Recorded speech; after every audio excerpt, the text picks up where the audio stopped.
Hello everyone, and welcome back to another episode of Adoptions from the Heart TV. I'm your host, Amanda Aliverti. Today we're sitting down with Emily and Mark, who adopted their daughter through Adoptions from the Heart. Welcome. Thank you. So can you guys first start by sharing what were your expectations of adoption, open adoption, when you first came to the agency? So I knew, I think, less than Emily did about adoption. And so I think I had some more traditional views of adoption. And so I remember one thing for me that was new was learning about open adoption. So I came into it pretty uninformed and just had a lot of questions about what that meant. But we were both obviously very excited to get into it and understand and start the process. We've had a long journey to being parents. So yeah, that was my experience. How about for you? Yeah. I had maybe a more idealized view of open adoption from the beginning.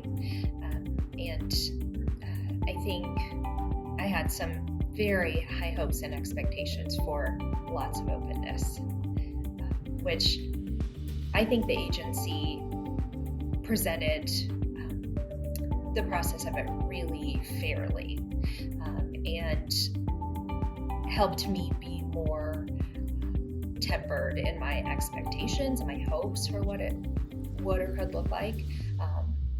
And yeah, I came into it just very pro-open adoption. So fast forward to you eventually were placed with your daughter. How did that perception change? And did it change? I think from the beginning, it just was affirmed how important it is and how good it is for us. I mean, from the time we met birth mom at the hospital, and just the way she would advocate for us and just be as parents to our daughter. And I mean, she was our biggest champion as parents from the beginning, and just to see like how that was going to work, and you hear that like it's just like a bigger family, and it's another positive influence in your child's life, and a lot of times, and to see it was just really awesome. So I think right away just are so thankful for having it be open. That was my experience with it. Like right away, it's just thank God this is how it's going to be. Yeah, and that it wasn't going to be closed. Yeah, I think in a way that was beyond my expectations. The fit felt right away very natural. The connection that we had with our birth mom, and we don't have contact with our daughter's birth father, unfortunately. We'd love to, but so really the connection we have to her biological family is on the side of her birth mother. And so right away we had this connection from the first meeting that felt really genuine, and like we were all as much on the same page as you could be, being three separate people, Mark and me and our birth mom. But the connection was really quite strong from the beginning, and I felt like a lot of the vision that we had, or what we were open to, she very much wanted as well for herself. And initially, I'm not quite sure how to say what the situation is at this point with her more extended family, but initially this was all from her. She was making her decisions. She was very sure of what she wanted and how she wanted it to look, and she made it be that way. It was tremendously inspiring to me how strong she was and how she led a lot of it for us from the beginning in terms of our openness and our level of contact and connection. You have an extensive career as being a midwife. Talk to me about that in the sense of like your connection to child's birth parent. Did that play into your ability to understand a little bit about that experience? Absolutely. And I think it speaks to the general doability and accessibility of open adoption, because in my career, I have always had this relationship with somebody who will be or become a prospective birth parent. So I've seen many patients through pregnancies where they're considering adoption, they proceed with adoption, they decide to parent.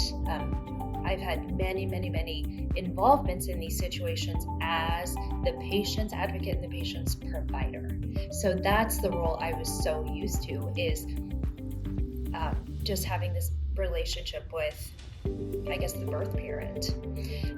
And I was so used to watching people go through these things and helping them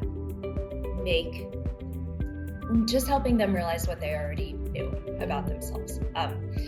Sitting with them as they kind of tease out, like, what truly is the best thing for me? What's the best thing for my life? What's the best thing for my child?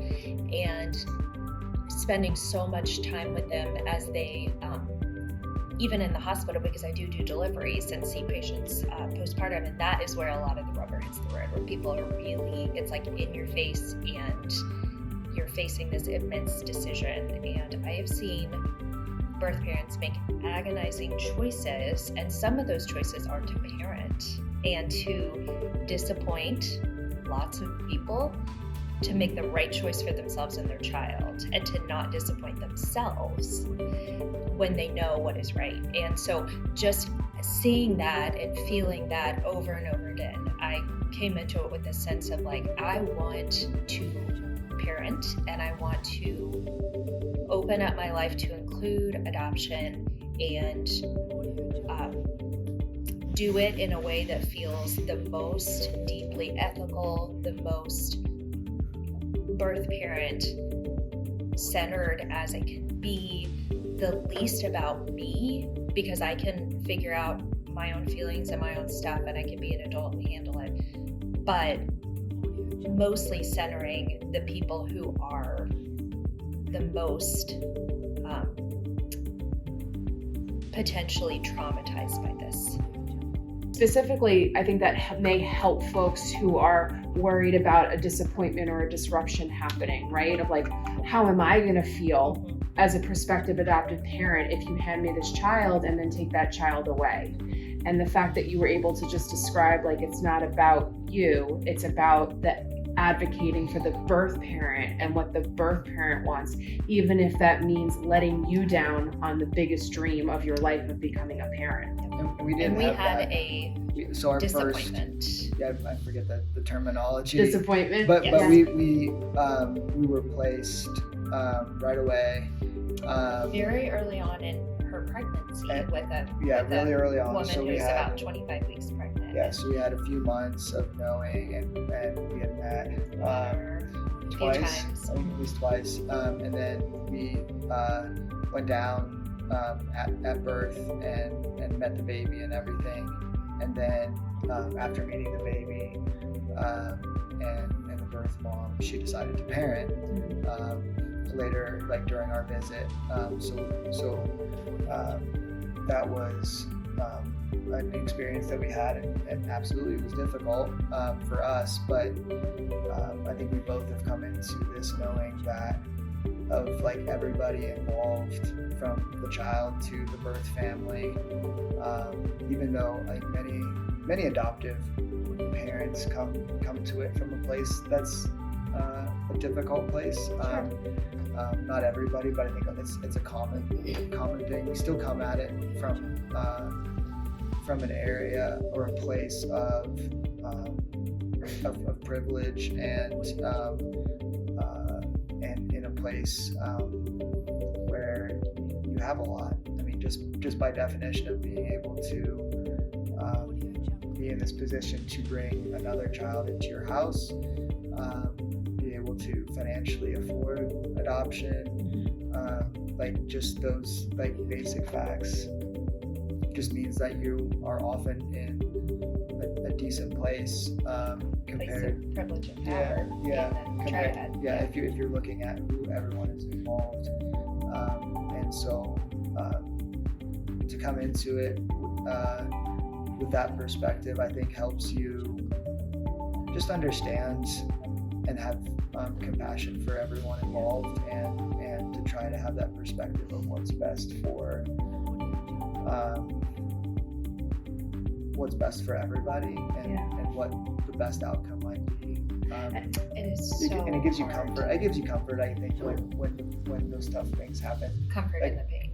Sure. Right. Because it was deep pain for us. I don't want to say that any of this perspective like lessened the pain that we felt. It was pain, and we also came to it after, whatever situations you had. We came into it after years and years and years of losses in trying to become parents, and again, more pain. So it was just pain on top of pain, but that was our pain that we can deal with. Like I am a therapist, I cope, we figure out ways to deal with our own pain, and we did not have pain about the choices that another person made for their life. It wasn't, like she's doing the wrong thing, and like, it was just pain of like, this is another baby that's not going to be ours. Yeah. And months of connection with this woman that kind of felt like they were wasted, even though it's not. It is, but like it was more pain with that, but not the typical thing I think people think of when You weren't angry. we weren't. So you weren't angry at the birth Not parent at the for birth changing her mind. Yes. You were just sad, Yes, and maybe even had to grieve the loss of what that could look like. exactly. Right? Yes. So that's the biggest difference Yes. when we're talking about disappointments and disruptions. And I think as social workers, when we're trying to counsel our clients, when they turn to anger or maybe even like frustration with the process, with birth parents, with the lack of control, I think that's when we get worried versus the pain of loss and sadness and disappointment and hurt. Yes. There's a big difference, and I think you can better understand a prospective adoptive parent depending on how they react in those moments. Yes. So Yeah. what you're describing to me of how you guys reacted to that disappointment very much aligns with your understanding of the birth parent journey and experience, right? They kind of go hand in hand, and I think that that's really important to note, because as the adoptive parent, it's really not just about you and this child or this future child that you're going to be placed with. And I like that that's kind of coming out from your experience. Yes. We became that way over all these experiences. Initially, we started trying to have a baby, and we went from that perspective of like, you have a baby and it's your baby, to coming all the way to, this is a human being who's living their own journey. I know when we're training newer social workers and they experience a disappointment, you can see not the frustration on their face, but it's like, oh wow, she chose to parent. And I think that we quickly remind them that's not a bad thing. And even though we work for an adoption agency, we have this label of like, we just want to place children for adoption, and that's not what we do. Yeah. So when you counsel a woman for 5 hours and blood, sweat, and tears go into those moments, and you get a call or a text message the next morning that she's chosen to parent as opposed to place, that's still a win. Right? Yep. Don't look at it as a loss. And even though that prospective adoptive parent may experience the loss of what that could have been, it's not a loss.